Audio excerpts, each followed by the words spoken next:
సంవత్సరములకు పైగా మొసలితో భీకర యుద్ధమును సాగించిన గజరాజు ఆ పైన ఎటువంటి పరిస్థితులకు లోనయ్యాడో, ఎలా ఆలోచించాడో వివరించే శ్రీ భాగవత పద్యములు భావార్థములతో సహా.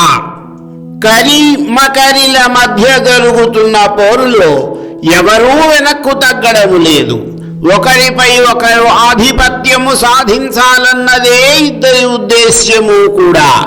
అంత భీషణమైన సంగ్రామమును దేవతలంతా కూడా ఆశ్చర్యముతో కనులు విప్పార్చి తిలకిస్తున్నారు. ఎడతెరిపి లేకుండా వారి మధ్య పోరు అలా సాగుతూనే ఉన్నది. తరువాత ఏమి జరిగింది?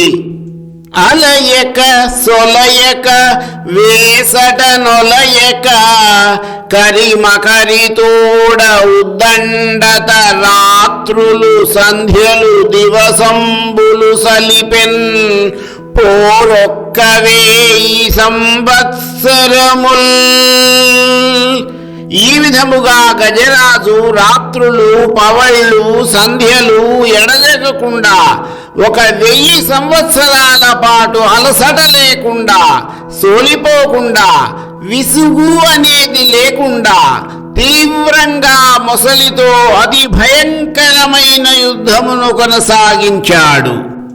పృథు శక్తిన్ గజమా జలగ్రహముతో పెక్కేండ్లు పోరాడి సంశిథిలంబై తన ఆవు వైరి బలమున్ చింతించి మిథ్యామనోరథమింకేటికి దీని గెల్వ సరిపోరం జాలరాంసు సవ్యధమై ఇట్లను పూర్వ పుణ్యఫల దివ్య జ్ఞాన సంపత్తితో. గజరాజు తనకున్న బలమునంతటినీ కేంద్రీకరించి అనేక సంవత్సరములు పోరు సాగించి చివరికి చితికిపోయాడు. తన బలము శత్రుబలము పోల్చుకుని ఈ విధముగా ఆలోచించాడు.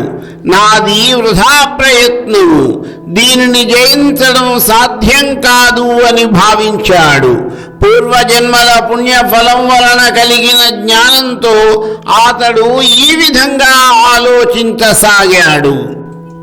ఏ రూపంబున దీని గెల్తు ఇట మీదేవేల్పు జింతింతు